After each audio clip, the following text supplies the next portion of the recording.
Muy buenos días. Bienvenido al lanzamiento de las actividades de la CMF en el marco del mes de la educación financiera 2022. Esta es una actividad que desarrollamos en conjunto con todas las autoridades financieras del país, el Ministerio de Hacienda, el Banco Central, el CERNAC, entre otros. Nosotros, como Comisión para el Mercado Financiero, haremos 4 webinars a lo largo de este mes con temas de interés para la ciudadanía, como lo son el informe de seguros en línea, el endeudamiento, las alertas de inversión. Todo el programa y sus inscripciones las pueden encontrar en nuestro sitio web.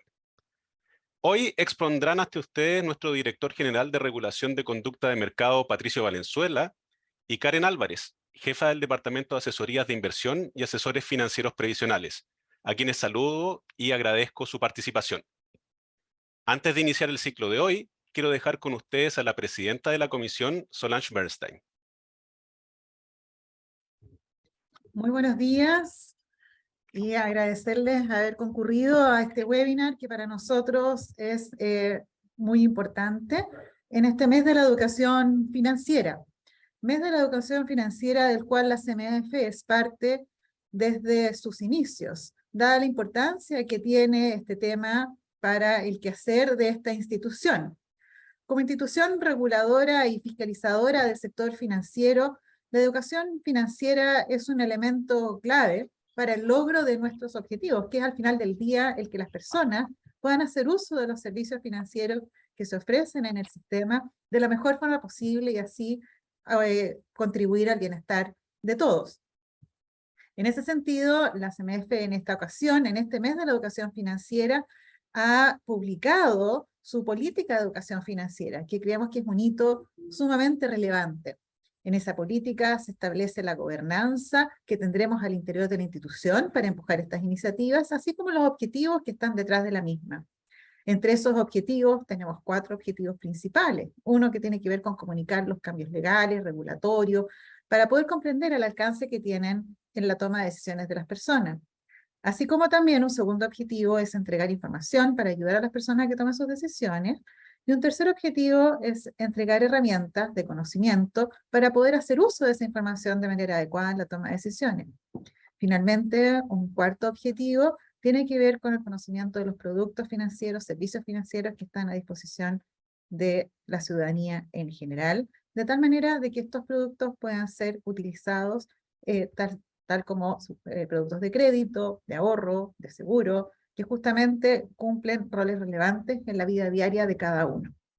Así que agradecer a todos nuevamente en esta primera actividad de este mes, invitarlos también a conocer nuestra política de educación financiera que está publicada en nuestro sitio web y también en los viernes siguientes a las actividades que Eric nos comentaba que vienen. En nuestro sitio web también el CMF Educa, es un sitio especial donde ustedes encontrarán distinto material, así que invitarlos también a visitar ese sitio donde hay muchísimo material que ustedes puedan consultar. Así que agradecer a todos, agradecer a los panelistas que vienen aquí a continuación y desearles entonces una buena jornada. Y muchas gracias. Muchas gracias, presidenta.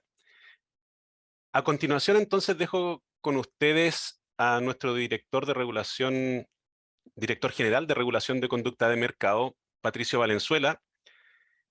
Patricio es magíster en Finanzas de la Universidad de Chile, ingeniero comercial y licenciado en Ciencias de la Administración de Empresas en dicha casa de estudios. Él va a iniciar esta actividad viendo la ley 21.314, conocida como la ley de agentes, ¿ya? Y darle entonces una bajada para que podamos entender, los no tan versados en el tema, de qué se trata y cómo nos afecta. Patricio. Muchas gracias, Eric. Muy buenos días a todos.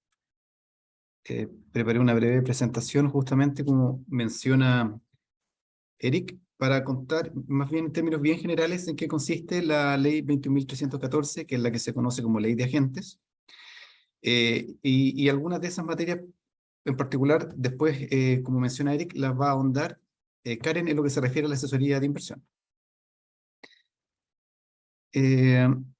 En primer lugar, es importante tener presente cuando se habla de la ley de agentes que hay tres grandes conceptos que están tras la legislación y que básicamente se muestran aquí en esta diapositiva. La primera, que se refiere a los abusos de mercado, ¿ya? En general, el abuso de mercado es una conducta que un actor adopta porque tiene una posición de ventaja, tiene más información o tiene más poder, por ejemplo, respecto de otro, y se aprovecha de esa posición para obtener beneficios a costa de la misma, ¿ya? Los conflictos de interés básicamente son contraposición de intereses que tiene una misma persona. Es decir, hay una misma persona que tiene que velar por dos intereses distintos y esos dos intereses se están contraponiendo, ¿ya? Entonces, cuando esa contraposición de intereses se resuelve de manera inadecuada, se produce una mala resolución de conflictos de interés, lo cual es poco sano para el mercado. Y la asimetría de información se suele dar, o suele haber asimetría de información en los mercados en general que regulamos nosotros, porque no todos los actores tienen la misma información, ¿ya? Entonces, cuando dos personas que tienen que realizar un negocio, una operación, o tienen que cerrar alguna transacción, y ambos tienen distinta información, no van a estar las iguales condiciones para determinar el valor de lo que quieren comprar o vender, o del servicio que quieren contratar. Entonces, lo que trata de hacer la regulación en general es reducir esa asimetría de información, entregándole más información a la gente menos informada para que esté en las mismas condiciones para acceder a mejores precios y a productos que están más acordes a sus necesidades, ¿ya? Entonces, esta ley básicamente trata de abordar estas tres problemáticas que existen en el mercado financiero. Desde esa perspectiva, la ley como objetivo se propone elevar los estándares de conducta de los distintos actores del mercado que regula, ¿ya? Para efectos de prevenir y sancionar esas conductas que yo les mencionaba, ya la mala resolución de conflictos de interés, por una parte, conductas abusivas, ¿ya? Y al mismo tiempo trata de fortalecer la transparencia y eso contribuye de alguna manera a la competencia, reduciendo la asimetría de información, ¿ya? Y como les digo, así como corolario, básicamente lo que pretende la ley es que ojalá no ocurran, tratar de minimizar la posibilidad de que ocurran problemáticas que puedan impactar negativamente en el funcionamiento del mercado, ¿ya? Porque de alguna manera eso también afecta al desarrollo, las personas también se quedan con una sensación de inequidad o injusticia, lo cual no es sano justamente para el desarrollo y el normal funcionamiento del mercado, ¿ya? En particular, una regulación importante que tiene esta legislación es que se incorpora la figura del denunciante anónimo, ¿ya? Que es una nueva modalidad que se le entrega a la Comisión para el Mercado Financiero, que lo que pretende básicamente es generar un sistema, un mecanismo a través del cual una persona que cuenta con información respecto a una eventual infracción la pueda denunciar ante la Comisión de una manera tal que se reserve su identidad e incluso que eventualmente por ese riesgo que está asumiendo al hacer esa denuncia, porque podría ser, por ejemplo, un trabajador de la empresa donde se está cometiendo la infracción.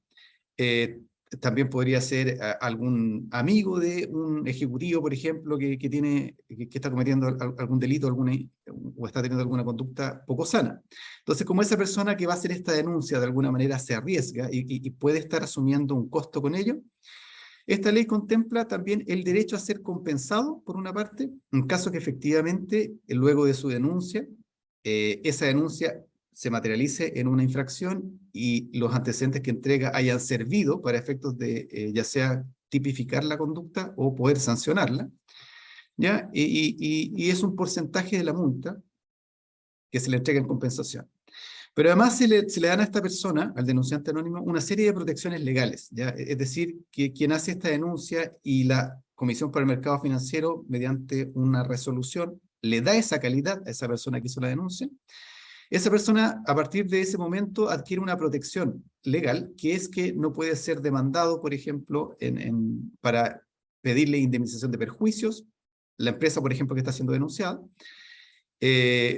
ni tampoco se le puede perseguir, por ejemplo, en lo que se refiere a la responsabilidad administrativa, ni en materia penal, ni tampoco se le podría, por ejemplo, desvincular. Es decir, si esa persona trabajaba en una empresa, hace la denuncia, esa empresa no lo puede desvincular por el hecho de haber hecho esta denuncia, ¿ya? Entonces, esa es una gran ventaja que tiene este modelo que da garantías para que las personas puedan denunciar infracciones que observan, tanto porque van a ser compensados por el riesgo que asumen, pero también porque va a ser mantenido en anonimato su identidad y además va a tener una serie de protecciones legales por eso, ¿ya? Entonces, con este capítulo que se incorpora a la ley lo que trata de hacer es facilitar la detección y persecución de abusos de mercado por parte de la Comisión para el Mercado Financiero, ¿ya? Hay una normativa que se emitió para este efecto, después la pueden ver en el sitio web de la Comisión también. Hay otra materia que se regula que también es relevante, que es el servicio de asesoría en general, ¿ya? Pero ahí se regulan dos acápites, uno en el que va a profundizar Karen Álvarez, que es el de asesoría de inversión, ¿ya? Que básicamente se incorporan dos grandes regulaciones, la de asesoría propiamente tal, pero también se incorpora un perfeccionamiento a la ley de mercado de valores en el artículo que regula la información que se difunde con motivo de la oferta y colocación de instrumentos financieros, ¿ya? Que también establece ciertas exigencias para quienes emiten opiniones respecto de ese tipo de instrumentos, ¿ya? Y esa asesoría queda en el ámbito de competencia de la Comisión para el Mercado Financiero. Pero también se regula otra asesoría, que es la asesoría previsional, ¿ya? Y ahí se incorporan dos grandes figuras de asesoría previsional, que una es la asesoría financiera previsional, que está bajo la fiscalización conjunta de la Superintendencia de Pensiones y la Comisión por el Mercado Financiero, y la asesoría previsional, que ya es individual y personalizada, que es de competencia de la Superintendencia de Pensiones. Pero lo importante es que esta nueva regulación que incorpora esta ley, y que tiene por finalidad regular el servicio de asesoría, trata de elevar los estándares justamente en la prestación de esos servicios que hasta ese minuto, hasta la dictación de la ley, no estaban regulados y por lo tanto no estaban sometidos al control y fiscalización de la Comisión para el Mercado Financiero, ni tampoco para la Superintendencia de Pensiones en lo que se refiere a la asesoría financiera previsional, ¿ya? El tercer bloque que incorpora esta ley tiene que ver con lo que les mencionaba de la regulación de los conflictos de interés, ¿ya? Y básicamente yo diría que la principal regulación, a pesar de que también en asesoría de inversión se aborda la materia de conflictos de interés, quería destacar lo que tiene que ver con los conflictos de interés en las sociedades que se listan en bolsas, ¿ya? Que son las sociedades anónimas abiertas. Básicamente lo que hace esta ley es establecer una mejor regulación para lo que se conoce como transacciones con partes relacionadas, ¿ya? Las transacciones con partes relacionadas básicamente son, como lo señala la diapo, operaciones que efectúa la empresa que está cotizada en bolsa con sus accionistas o con sus ejecutivos. Por ejemplo, si una empresa tiene una bodega o un terreno y se lo quiere vender a un accionista o se lo quiere vender a un ejecutivo, esa operación va a revestir el carácter de ser con parte relacionada, porque es una operación en que la sociedad transa con una parte relacionada a la sociedad, ¿ya? Y como a través de ese tipo de operaciones se pueden producir traspasos inequitativos de riqueza entre accionistas, porque, por ejemplo, como la sociedad pertenece a todos los accionistas y el negocio se está haciendo solo con uno de ellos, podría ser que a ese accionista se le esté vendiendo a un precio más barato que el valor de mercado y por lo tanto que se esté traspasando dineros de manera injusta de la sociedad a ese accionista, generándole el perjuicio patrimonial a los demás accionistas. Entonces, dado que se puede estar produciendo ese traspaso inequitativo de riqueza, lo que dice la ley es que tiene que pasar por un procedimiento especial de aprobación esa transacción cuando cumple con ciertas condiciones, ¿ya? Entonces, esta ley lo que hace es fortalecer la información que se debe entregar, cómo se debe regular esa operación para efectos de justamente evitar que ocurran traspasos inequitativos de esa riqueza, ¿ya? Y también se establecen algunas reglas nuevas para lo que es la elección de los directores de las filiales de las sociedades que se cotizan en bolsa, ¿ya? Porque también a través de la designación de directores se pueden producir algunas problemáticas que esta ley trata de abordar. Y también está como conflicto de interés, a pesar de que uno lo podría considerar como un abuso de mercado, ¿ya? Pero era para efectos de simplicidad, lo incorporamos acá como conflicto de interés, ¿ya? Que esta ley también incorpora una nueva regulación para lo que es la prevención, para evitar que se use información privilegiada, ¿ya? La información privilegiada, en términos bien generales, es aquella información que es confidencial, que es reservada, que emana de la propia empresa y que tienen algunos ejecutivos, por ejemplo, por ser parte de esa empresa, sobre los negocios que va a hacer y que todavía no se han comunicado, y que por esa naturaleza, por ser reservada y relevante, y no haber sido difundida, puede ser mal utilizada para beneficiar al propio ejecutivo que la tiene en desmedro del público que no tiene esa información, ¿ya? Entonces nuestra ley prohíbe el uso de información privilegiada, pero lo que vino a hacer esta ley de agentes fue a reforzar las medidas que evitan que ocurra, estableciendo, por ejemplo, un periodo que se denomina de blackout, que es un periodo de ciertos días en que los ejecutivos de la empresa no pueden hacer operaciones con las acciones de la empresa, a partir del momento en que, o hasta que se difunden los estados financieros, ¿ya? Entonces hay un periodo de tiempo entre que se preparan los estados financieros y finalmente se difunden, en que se le impide a los ejecutivos de esa empresa hacer negocios con los instrumentos de esa propia empresa para efectos de evitar que estén operando en ventaja respecto de otro tipo de inversionistas que no tienen esa información, ¿ya? Y en ese mismo sentido se elevan las penas, las sanciones que tiene el uso de información privilegiada para generar mayores desincentivos a cometer ese tipo de conductas, ¿ya? También que está tipificado o considerado en esta diapo como conflicto de interés, pero también tiene que ver con protección del consumidor o protección del cliente financiero, ¿ya? Esta ley incorpora una nueva regulación para lo que se conoce como los intereses que se cobran y las comisiones que se cobran en las operaciones de crédito, es decir, qué cosa se va a considerar interés, qué cosa se va a considerar comisión, y eso tiene relevancia para efecto de la tasa máxima convencional, porque cuando un cobro se considera interés, pasa a formar parte de la tasa de interés y por lo tanto se compara y se contrasta y queda limitada por la tasa máxima convencional en esa operación de crédito. Y por lo tanto, si se considera comisión, no entra a considerarse interés y por lo tanto no impacta en la tasa de interés de esa operación. Y también se incorpora una nueva regulación que trata de evitar que se fuerce a las personas a contratar ciertos seguros en las operaciones de crédito de dinero. Entonces también en esta ley se tratan de abordar las malas prácticas, los abusos en las operaciones de crédito de dinero, abordando cierta regulación que delegada a la Comisión para el Mercado Financiero trata de proteger a los consumidores y a los clientes financieros de esas operaciones para que no se les cobren intereses en exceso, ni se les obliguen a contratar seguros que no eran necesarios para la operación, ¿ya? Entonces, en términos generales, con esa regulación, lo que hace esta nueva ley es básicamente prevenir abusos y eventuales conflictos de interés que son poco sanos y que terminan afectando a los clientes y a las personas o consumidores financieros. Finalmente, hay otro conjunto de regulaciones que tratan de mejorar la transparencia, la competencia y el desarrollo del mercado.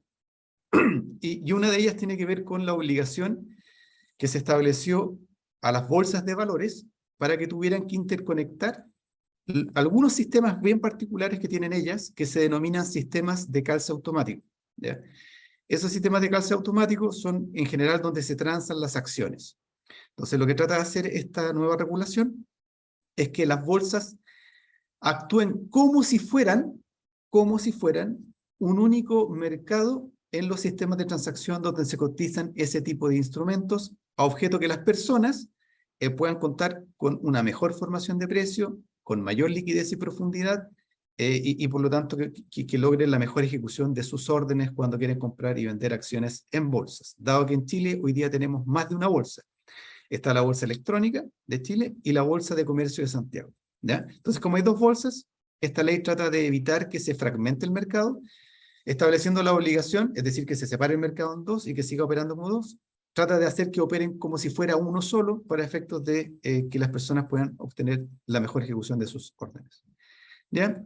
Y finalmente, también para entregarle mayor información a los asegurados, esta ley contempla un nuevo sistema, le vamos a llamar sistema de consultas de seguro para efectos de poder, por una parte, que se hagan mejores ofertas de los seguros que tienen, pero también para que pueda un legítimo interesado saber cuáles son los seguros que eventualmente la persona tiene contratado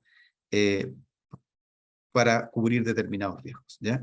Básicamente con estas nuevas dos regulaciones, lo que trata de hacer esta ley también es, como les contaba, mejorar la transparencia, es lo que termina haciendo una mayor protección para el cliente, oferta de productos con mejores condiciones y más perfiladas también a las necesidades que tiene ese mismo cliente, ¿ya? Y por lo tanto fortalece también la competencia. Sin perjuicio de las dudas que pudieran tener, yo les diría que eso en términos generales trata de resumir lo bueno y las cosas positivas que tuvo esta ley en materia de transparencia y resolución o prevención de abusos de mercado. Eso por mi lado, Eric. Y muchas gracias nuevamente y buenos días a todos. Muchas gracias, Patricio. Gracias por la excelente presentación, súper clara. Y quiero aprovechar, ya colocamos en el chat, pero recordarle a las personas que va a haber al final de las presentaciones algunos minutos para sus dudas o consultas. Así que mientras vayan teniendo las dudas, por favor, háganlas llegar utilizando el chat de la plataforma. Ahora quiero dejar con ustedes a Karen Álvarez. Karen es nuestra jefa del Departamento de Asesorías de Inversión y Asesores Financieros Previsionales. Ella es ingeniera comercial con mención Economía en la USACH y también tiene un magíster en Economía Financiera de la misma universidad. Y ella nos va a presentar, como ya mostró Patricio, la parte de los asesores de inversión en más detalle. Karen. Buenas tardes. Me toca ahondar en este tema que son los asesores de inversión. Vamos a tratar de responder las preguntas que planteamos acá, qué hacen, cómo operan y qué les exige la ley para prestar los servicios. ¿Ya? Primero,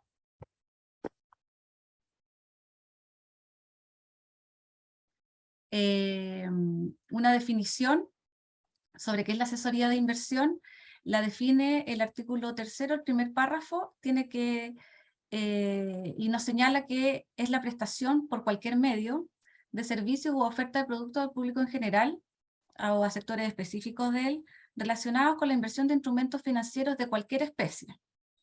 Bueno, esta prestación de servicios de asesoría de inversión está sometida a nuestra fiscalización y es claro tener presente qué se entiende por instrumento financiero.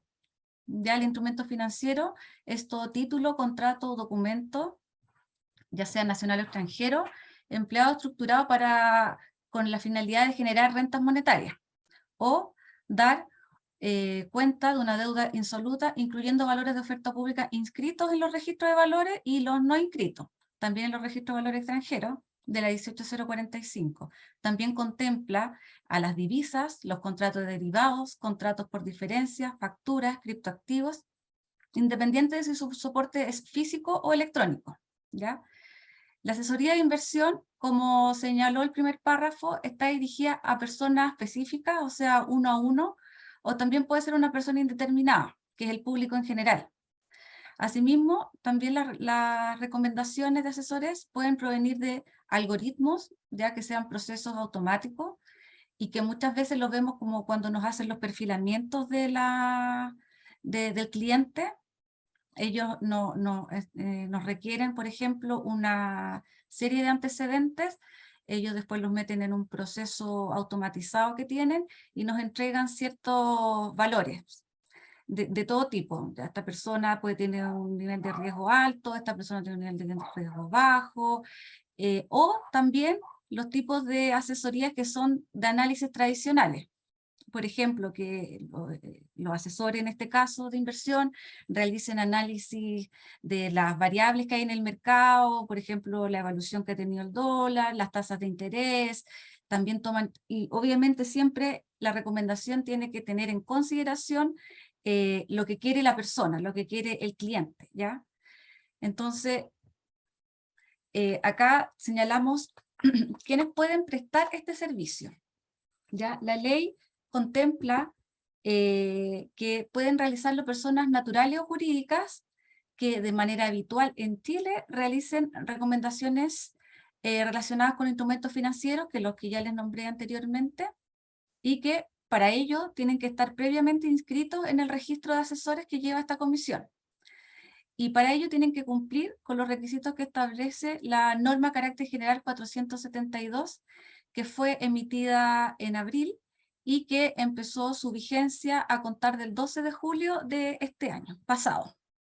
¿Ya? Otras entidades que también pueden prestar este servicio y que no tienen la obligación, y no se deben inscribir en este registro, son los bancos, las compañías de seguros, los intermediarios de valores, las administradoras generales de fondos, las administradoras de cartera, que son fiscalizadas también por nuestra comisión, ¿ya?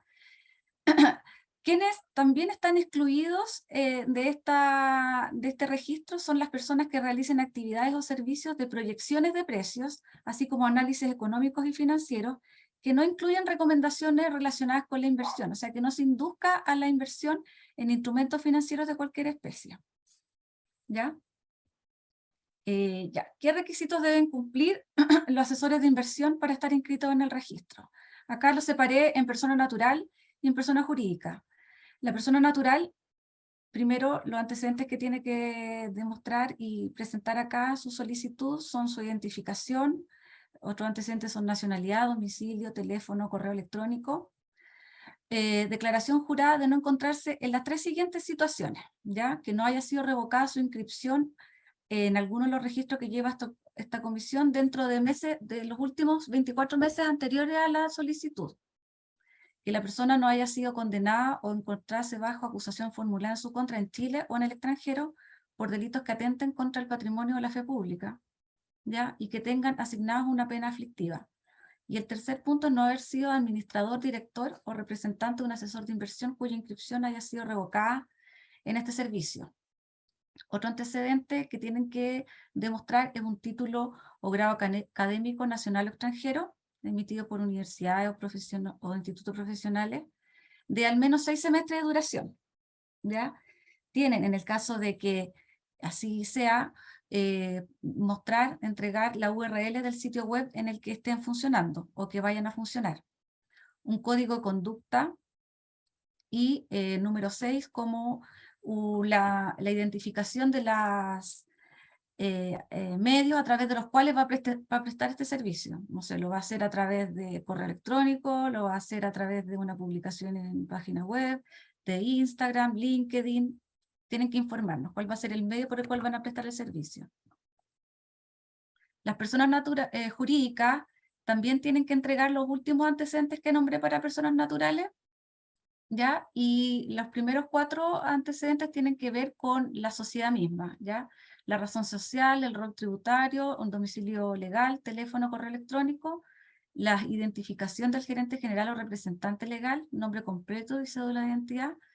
Para cada director o administrador, gerente general o persona que entregue las recomendaciones de inversión a nombre de esta sociedad, tiene que entregar los mismos antecedentes que se refiere a la slide anterior respecto de las inhabilidades.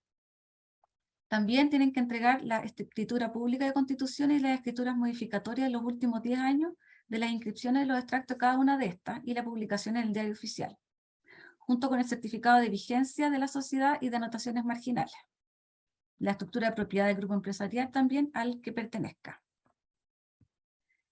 ¿Cuáles son las obligaciones que tienen los asesores de inversión? Bueno, adicionalmente a la inscripción en el registro de asesores, las personas naturales como jurídicas deben implementar varias materias, ¿ya? Políticas, procedimientos y controles que permitan resguardar que las recomendaciones respecto a las decisiones de adquirir o enajenar productos o servicios relacionados con la inversión, que se privilegien siempre los intereses y necesidades de cada cliente. O sea, la idea acá es que el asesor siempre tenga claro cuál es el objetivo que tiene el cliente respecto de sus inversiones. Por ejemplo, si lo quiere una inversión de corto, mediano, largo plazo, lo quiere para, no sé, construir una casa, lo quiere para su jubilación.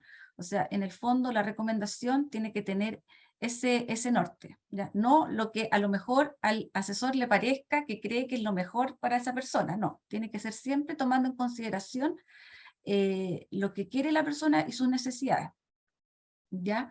También tienen que los asesores implementar un programa de capacitación, ¿ya? Tienen que tener la publicación de su código de conducta. El código de conducta trata materias que son de principios y valores que va a tener este asesor, y el actuar respecto también de las personas que van a trabajar con él, en el caso de que sean personas jurídicas, ¿ya? También tiene que tener publicado en algún sitio los perfiles académicos y profesionales de las personas que realicen la recomendación, así como la capacitación que les exige también esta normativa. Bueno, esta normativa también exige una acreditación específica que ya la establece la norma de carácter general 412, y a contar de la emisión de la inscripción de la persona en el registro tiene 12 meses para obtenerla.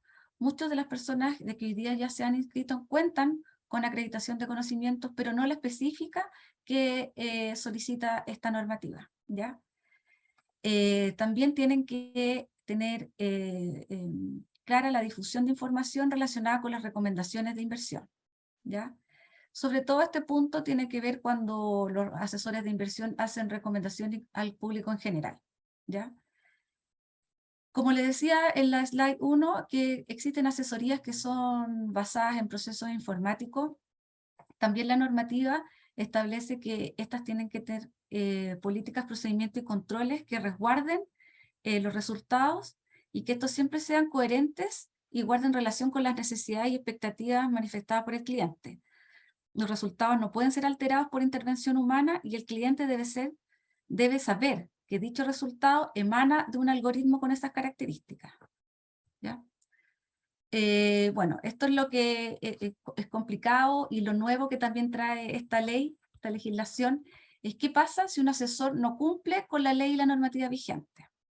Bueno, primero que todo, las personas que realicen asesoría de inversión de manera habitual, como señala la ley, que no estén inscritos o que hubiese sido suspendida su inscripción o cancelada, pueden tener penas de presidio menor en cualquiera de sus grados. Ya tiene pena de cárcel esta ley. La ley también contempla esta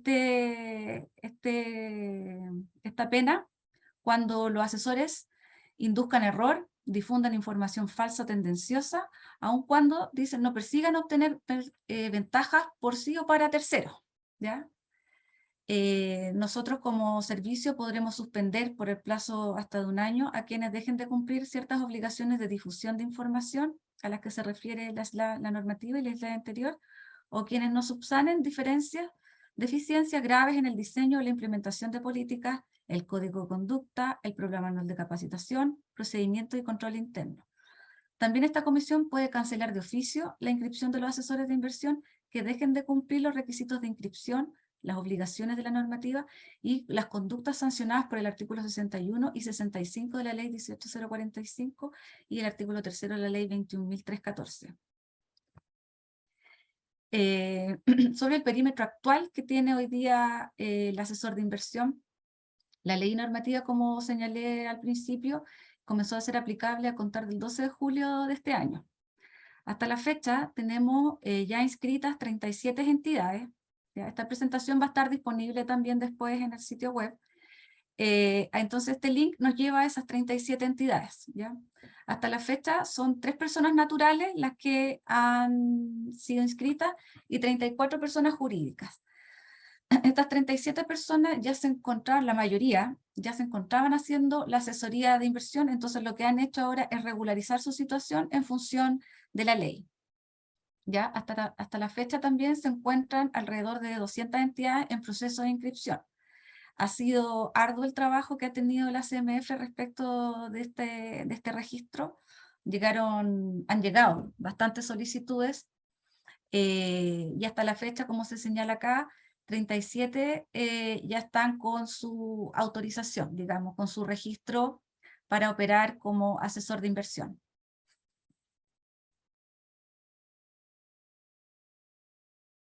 Muchas gracias, Karen. He visto las preguntas y quería decirles a todos que, igual que otros años, tanto la grabación como las presentaciones van a quedar disponibles dentro de la página web de la CMF. Así que ustedes después, si quieren el material o quieren revisar la presentación, pueden revisar, ¿cierto?, el link donde se inscribieron. Pueden hacerlo tanto dentro de la cmfchile.cl o también dentro de los links que están en CMF Educa. Quería entonces empezar a revisar un poco las preguntas que nos han hecho y por lo tanto invitar a Patricio y Karen si es que se pueden unir. Además, quiero darle las gracias a Claudia Soriano, que también nos va a dar apoyo en las preguntas si es que es necesario. Dice, la primera dice, estimados, la ley 18.045 y 21.314, ¿es aplicable para empresas que deseen brindar asesorías en finanzas?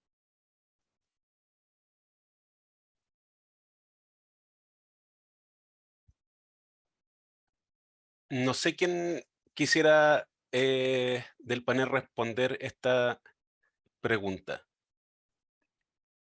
Sí, ahí Eric, sí, sin perjuicio que Karen obviamente siempre puede complementar y Claudio también. Lo primero que lo que regula la ley es la asesoría de inversión, ¿ya?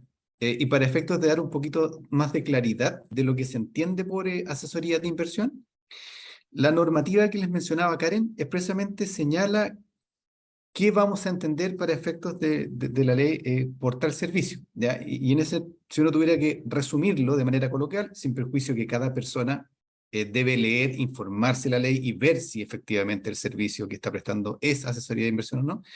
Si uno tuviera que decirlo de manera coloquial, en realidad es más bien las recomendaciones de inversión en instrumentos financieros, ¿ya? Es decir, no reestructuración de pasivos, no otro tipo de operaciones financieras, sino que la inversión en instrumentos financieros, ¿ya? Esa es la lógica, ¿ya? Y por tanto yo les recomendaría en ese sentido ir a ver la normativa, porque la normativa trata de precisar incluso qué vamos a entender por instrumento financiero, ¿ya? Porque de repente uno puede decir, ya, ok, yo recomiendo invertir, por ejemplo, en criptoactivos. ¿Los criptoactivos quedan como instrumentos financieros o no? Entonces, esta norma trata de aclarar esas problemáticas y en ese sentido mi recomendación, para efectos de poder informarse mejor, es consultar el sitio web de la comisión, ver la norma que les menciona Karen, que es la norma que regula la inscripción de asesoría de inversión, y ahí analizar si el servicio que está conceptualizado en esa normativa cae o no dentro de la prestación que uno está haciendo y por lo tanto, ante la duda, solicitar la inscripción o asesorarse por algún experto jurídico que le pueda dar una visión de un tercero respecto a si lo que están haciendo se enmarca dentro de este concepto de asesoría de inversión que quedó en la ley, artículo 3º, ley 21.314, y en la normativa de la comisión. Una consulta asociada, ¿sí? Eric, es que quería sumar a lo de Patricio, que también la CMF y también nuestra dirección jurídica ha tenido bastantes consultas respecto de esto del perímetro, si yo como asesor tengo ciertas características.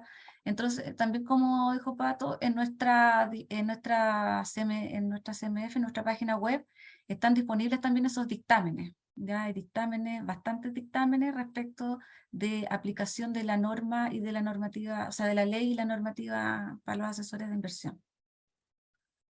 Perfecto. Muchas gracias.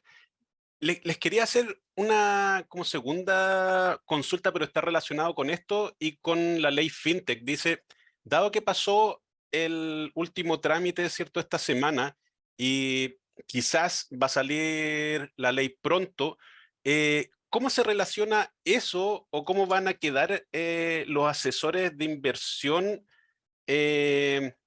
con relación a los productos relacionados con la fintech, como podrían ser el crowdfunding, los criptoactivos? ¿Cómo se relaciona esto con los servicios, cierto, que podrían prestar los asesores? Sí, a ver, lo importante, porque también voy a hacer algunas preguntas relacionadas con asesoría de inversión y los asesores de inversión de la ley FinTech, ya que es lo que sucede. Pero efectivamente la ley FinTech crea un nuevo registro, ¿ya? Un nuevo registro que se llama Registro de Prestadores de Servicios Financieros, ¿ya? En el que van a tener que estar inscritos quienes quieren prestar un conjunto de servicios que están regulados por esa ley. Como bien decía Eric, las plataformas de financiamiento colectivo, los sistemas alternativos de transacción, los nuevos asesores de inversión, porque también hay asesores crediticios y de inversión que contempla esta ley. Entonces, son un conjunto de prestadores de servicios que van a tener que ahora formar parte de un nuevo registro. Es un registro nuevo, ¿ya? Y por lo tanto, probablemente quienes quieran prestar ese servicio, a pesar de que lo están prestando hoy, van a tener que quedar inscritos en este nuevo registro. Para lo cual, el proyecto de ley FinTech contempla requisitos que son un poco distintos de los que hoy día contempla la ley de agentes para los asesores de inversión. Así que probablemente vaya a tener que modificar la normativa, la comisión, con motivo de la promulgación eventual de la ley FinTech, ajustándola a lo que la ley exige, lo que exigiría la nueva ley respecto de lo que está exigiendo hoy día, ¿ya? Entonces, primero, son registros distintos. Uno es el registro de asesores de inversión de la ley 21.314, otro es el registro de prestadores de servicios financieros de la nueva eventual ley FinTech. Quienes quieran prestar los servicios FinTech van a tener que eventualmente adecuar sus estatutos, por ejemplo, cuando sean personas jurídicas, porque si se aprobare el proyecto en los términos que está hoy día, se requiere que quien va a prestar los servicios regulados por la ley FinTech tenga un giro determinado. No puede ser un giro abierto, tiene que ser un giro que contempla que va a realizar las actividades reguladas por la ley FinTech, ¿ya? Entonces puede ser que, por ejemplo, hoy día un asesor de inversión tenga dentro de su giro la asesoría de inversión y tenga otros giros, pero que con la ley FinTech, dado que se regula de una manera distinta, tenga que hacer alguna adecuación de sus estatutos porque puede que no pueda prestar todas las actividades que hoy día lleva a cabo, ¿ya? Entonces, en ese sentido, la ley FinTech regula servicios que pueden prestar entidades que estén inscritas en este nuevo registro, como las que menciona Eric, y dos, quienes están prestando ese servicio hoy y tienen una nueva regulación, evidentemente van a tener que adecuarse a la nueva regulación que se tenga que emitir con motivo de esa ley. Lo importante es que el proyecto de ley, si lo quieren mirar bien, está en la página del Congreso, lo pueden buscar por el nombre o por el boletín, no me acuerdo en este minuto el número que tiene ese proyecto de ley, pero cuando lo lean se van a fijar que hay disposiciones transitorias, es decir, están los artículos que regulan a estos servicios nuevos, pero después, hacia el final, se contemplan artículos transitorios, que son aquellas disposiciones que lo que tratan de hacer es facilitar el proceso de cumplimiento de la ley por quien está prestando actualmente el servicio. Entonces, uno de esos artículos es el que señala que mientras la comisión no emita la normativa que va a regular el registro de prestadores de servicios financieros y no se implemente ese registro por ley, van a poder seguir prestando el servicio que hoy día prestan esas entidades. Ahí veo que alguien compartió el boletín, y se agradece desde ya a quien lo compartió. ¿Ya? Van a tener un tiempo y por lo tanto los asesores de inversión de la ley 21.314 van a tener un tiempo para ajustarse y adecuarse a la nueva regulación que se emita, van a poder seguir prestando el servicio, pero después van a tener que ser traspasados al nuevo registro que crea esa ley, ¿ya? Para ese efecto está la disposición transitoria, que también la pueden revisar y que trata de abordar esa problemática. Eso, Eric, no sé si aclara un poco la inquietud. Gracias. Les quería hacer otra consulta que sale acá. Dice, en el caso de los asesores de inversión, ¿qué se entiende por habitualidad? ¿Y si existe algún criterio definido antemano?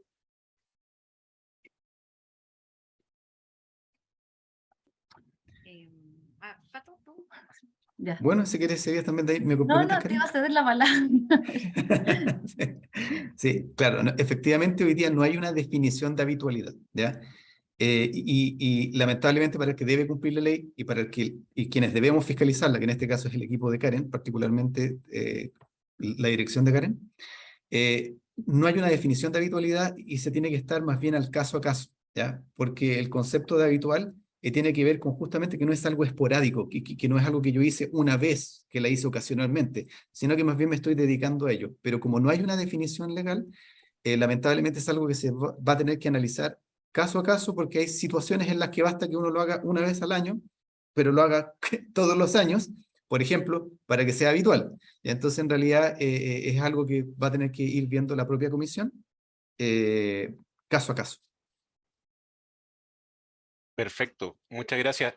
Y miren, acá tengo una pregunta respecto a la diferencia entre difusión de información y recomendación, sobre todo pensando que hoy en día se usan mucho las redes sociales donde las personas hacen alguna difusión de información o consejos financieros. Entonces, ¿cuándo en realidad se está dando una asesoría y cuándo se está dando una opinión? ¿Cuál es esa línea y por lo tanto en la cual esta persona debiese registrarse como asesor o no? Sí, mira, es una línea súper delgada, pero hoy día también estamos implementando un sistema de fiscalización basada también en revisar o en que se revisen, digamos, las redes sociales, ¿ya? Por lo mismo, porque existe bastantes personas que recomiendan, con la palabra recomendación o difusión, difunden información, pero en el fondo la recomendación es cuando el asesor, en este caso de inversión, como que induce u ofrece un servicio en el cual la persona tiene que tomar una decisión de inversión. ¿Ya? Acá, por ejemplo, difundir información, por ejemplo, por decir algo, poner a disposición la curva del dólar, que la fuente es el Banco Central. Eso no es una recomendación, no cabe como la actividad de asesoría de inversión de la ley y de la normativa. Pero por ejemplo, si yo digo, miren, hay que invertir en los fondos mutuos tipo 1 porque han tenido una rentabilidad de tal magnitud y por ejemplo hay un movimiento de personas y todos van a invertir allá, es así también, es una recomendación, ¿ya? Pero si yo por ejemplo publico valores cuotas sin ninguna opinión, digamos, más allá de que quiero exponer información de valores cuotas de fondos mutuos en sitios web, eso es difusión de información. No sé si Pato o Claudia pueden complementar con algo, pero eso es lo que estamos entendiendo hoy día y también estamos como en la fiscalización de este tipo de entidades y personas que son más intensivas en redes sociales y ocupan esos mecanismos de información. Sí, Muchas quizás gracias. hay solo, porque es importante que quienes están escuchando tengan presente que la asesoría de inversión, efectivamente, como dice Karen, es ese concepto de dar opinión. Pero también hay una regulación que les mencionábamos que está en el artículo 65 de la ley, que está bien acotada a lo que son valores de oferta pública, ¿ya? Ahí efectivamente, por ejemplo, poner precios objetivos, que de repente hay personas que dicen, mira, yo creo que la acción de la TAM va a estar en tal precio, ¿ya? También, y por eso que es importante que vean quienes escuchan ese artículo 65 de la ley 18.045, también regula cierto tipo de opiniones que para algunos podrían no ser una recomendación como tal, pero que por el hecho de que está estableciendo tiene ciertas características, podría ser considerada de aquella información u opinión que efectivamente están reguladas por el artículo 65, que no sería asesoría de inversión, como dice Karen, respecto de la ley 21.314, pero que no por ello deja de estar sin cierta regulación que es importante ahí que también tengan a la vista.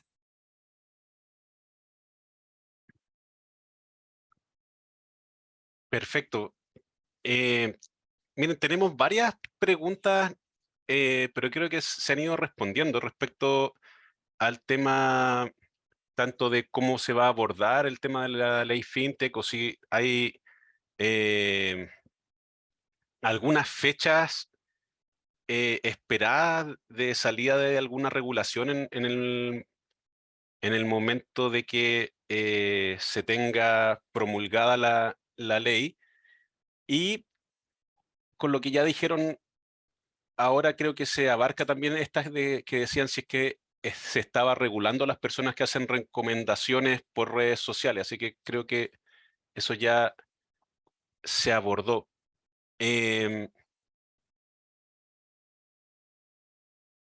Y el tema de la habitualidad ya lo habíamos visto.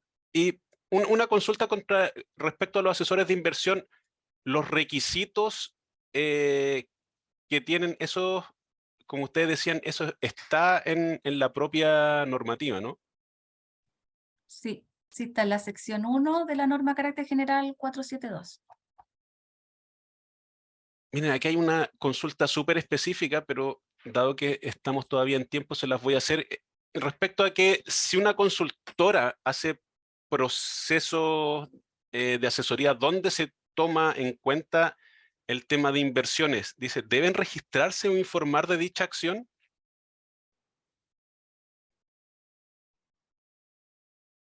Si está haciendo recomendaciones de inversión, no hay vuelta. Es decir, da lo mismo que se llame consultoría o que da lo mismo los otros negocios a los que se dedique. Si como parte de sus negocios incluye asesorías de inversión y por lo tanto recomendaciones, como dice Karen, para comprar, adquirir, enajenar, mantener instrumentos financieros, está prestando el servicio regulado y por lo tanto tiene que someterse a la regulación del artículo 3º de la ley 21.314.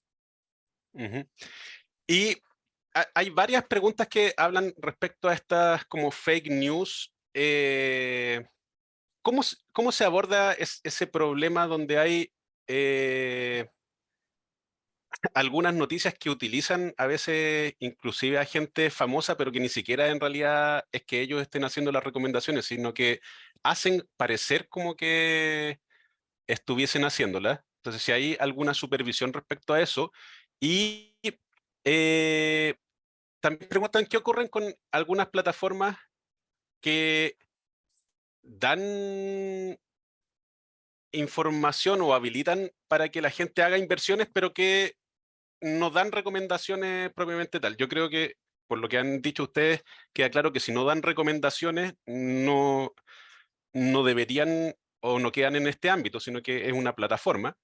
Pero igual quiero que ustedes la respondan para dejar ese punto bien claro. Sí, mira, contestando la primera pregunta, la herramienta que tenemos para fiscalización que tiene este departamento monitorea todas las redes sociales, nos llega una cantidad de información bastante grande, vemos todo el tema de fake news, analizamos los casos que son para analizar, digamos, no todos, digamos, y en el fondo se levantan alertas, se sacan oficios, por ejemplo, se pide que se deje de realizar esa actividad, si no se tiene que inscribir.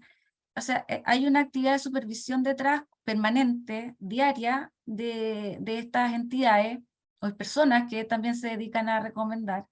Entonces, bueno, aquí nosotros vamos alimentando una base de datos que en el fondo con otras personas del departamento vamos filtrando y, por ejemplo, en el caso de que si hay que levantar alguna alerta ciudadana sobre algún sitio web, sobre alguna entidad o alguna página de Instagram, un perfil de LinkedIn, lo vamos a hacer a través de nuestra página web, así como también se han levantado las alertas sobre estas entidades que ofrecen crédito fraudulento.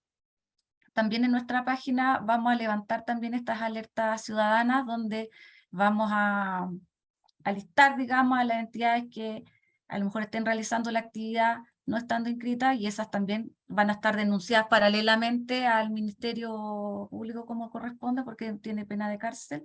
Así que por lo menos en el lado de fiscalización estamos levantando alertas y revisando lo que hoy día está en el mercado funcionando en redes de Instagram, LinkedIn, TikTok, todas estas redes. La segunda pregunta no recuerdo bien, Erika. No, la segunda creo que ya se había respondido, era si es que yo tengo una plataforma, pero en realidad no doy una recomendación, sino que solamente una plataforma que habilita a las personas a hacer algunas transacciones. ¿Tiene que estar inscrita o no? Mira, yo creo que bajo este registro no, pero también hay que, como dijo Patricio, hay que tener claro la ley FinTech. La ley FinTech yo creo que viene también a regular muchas de estas plataformas que en el fondo son un medio para que las personas invirtamos con nuestros criterios, digamos, a través de medios que son ahora remotos, no tanto presenciales ni tradicionales como son los bancos, administradores. Entonces, yo creo que la ley FinTech también apunta a este tipo de plataforma. Pero así como ser plataforma y que me ofrezca un servicio de adquirir, por ejemplo, dólares, por decirte algo, y sin ninguna recomendación, no debiera estar en este registro. Pero sí, yo creo que forma parte ya de la nueva legislación que viene. Perfecto, miren Quizás aquí. ahí, Eric, solo aprovechar la Sí, instancia, porque de repente las personas tampoco saben algunas cosas. Que la fake news, efectivamente, cuando se comete respecto a valores de oferta pública, quedan dentro de una figura que prohíbe la ley de mercado de valores y que también la sanciona con penas de cárcel, que está en el artículo 52 y 53 de la ley 18.045, que se considera como una conducta fraudulenta o manipulativa de precios o cotizaciones, ¿ya? Entonces, esa perspectiva, quien con el ánimo de engañar a la gente para que compre, por ejemplo, acciones o instrumentos de aquellos que están sometidos al control de la comisión, comete un delito también, ya que se llama manipulación de precios. Y desde esa perspectiva, esa conducta, cuando es sobre ese tipo de instrumentos, también está bastante tipificada y penada con penas de cárcel, ¿ya? Y lo segundo, respecto de la ley FinTech, efectivamente, la ley FinTech va a regular algunos servicios, pero hay otros que también es importante que sepan que están ya regulados, ¿ya? Y a veces hay quienes ponen plataformas para efectos de que la gente puedan adquirir o comprar instrumentos, ¿ya? Pero hay que tener cuidado que hay un servicio que hoy día está regulado en la ley 20.712, que como decía Karen, es la administración de cartera, ¿ya? Que muchas veces estos sitios también le piden poderes a las personas para efectos de operar por cuenta de ellos o adoptar decisiones de inversión por cuenta de ellos. Entonces, no solo le recomiendan, sino que a veces también administran recursos, ¿ya? Entonces, la administración de cartera también es un servicio regulado por la ley 20.712. Entonces, siempre es importante que quienes quieren prestar un servicio que está dentro del ámbito del mercado financiero, traten de informarse bien respecto a las distintas leyes que hoy día regulan los servicios financieros, estando, como les decía, por una parte la ley de mercado de valores, que es la 18.045, la ley 21.314, que regula la asesoría de inversión, la 20.712, que es la que regula la administración de fondos o administraciones de carteras individuales, ¿ya? Está también la intermediación de valores de oferta pública, entonces quienes se dediquen a comprar y vender instrumentos por cuenta de personas también podrían estar siendo regulados por esa ley. Entonces es importante a quienes prestan este tipo de servicios que se informen respecto a la legislación vigente.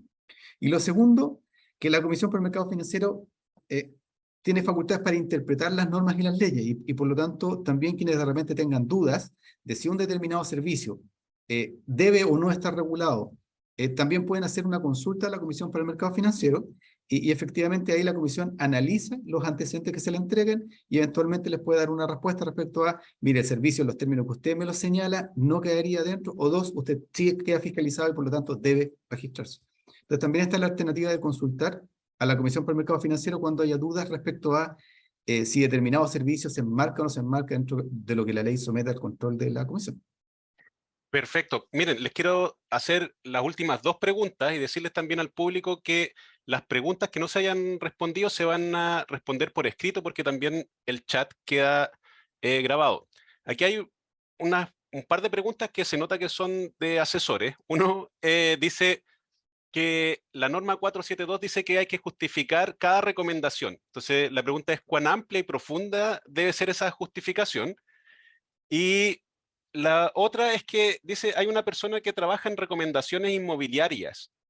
¿Soy parte de esta regulación?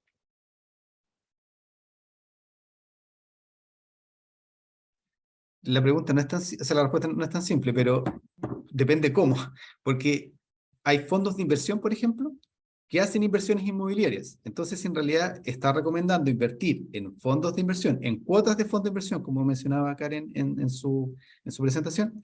Se está recomendando invertir en cuotas de fondos de inversión que invierten a su vez en proyectos inmobiliarios. Entonces, sí sería una recomendación sobre instrumentos financieros. Si por el contrario está recomendando invertir en un determinado bien raíz, y directamente es la inversión en el bien raíz, claro, eso eventualmente no sería un instrumento financiero y por lo tanto depende mucho de qué está recomendando y de cómo se materializa esa recomendación. Y respecto a esta de la pregunta de cuán amplia y profunda deben ser las justificaciones de las recomendaciones. O sea, bueno, ahí como para efectos de supervisión, lo que tenemos ahí, bueno, se requiere ahí información, se va a requerir información a los asesores en el que sea suficiente para demostrar, no sé qué tan profunda la ley tampoco ni la normativa dice, ni lo detalla, pero en el fondo es que demuestre que tiene los argumentos, digamos, en el caso de que sea o sea, que conste la información que le haya entregado al cliente, en que nos muestre que está dirigida a esa persona específica, o si está haciendo una recomendación general al público en general, cuáles son los antecedentes en los que se basó ya para entregar la recomendación, y va a ser, bueno, a requerimiento de la CMF y dependiendo de la persona o la entidad que sea, o sea, no hay un estándar mínimo de requerimiento de información, o sea, eso va a ser en función de la fiscalización y supervisión, los antecedentes que vamos a requerir en función de la recomendación que se está haciendo. Muchas gracias. Hemos llegado al término de la actividad. Quiero agradecerles nuevamente a Patricio, a Karen, a Claudia, bueno, y a todo el equipo, tanto de comunicaciones, a la gente que está detrás de la plataforma, por todo el esfuerzo que no se ve, pero que es inmenso para hacer este tipo de actividades. Y los dejo invitados, entonces, para los próximos viernes, donde vamos a tener otros ponentes y otros temas en este ciclo de webinars del mes de la educación financiera. Muchas gracias por su participación. Hasta luego.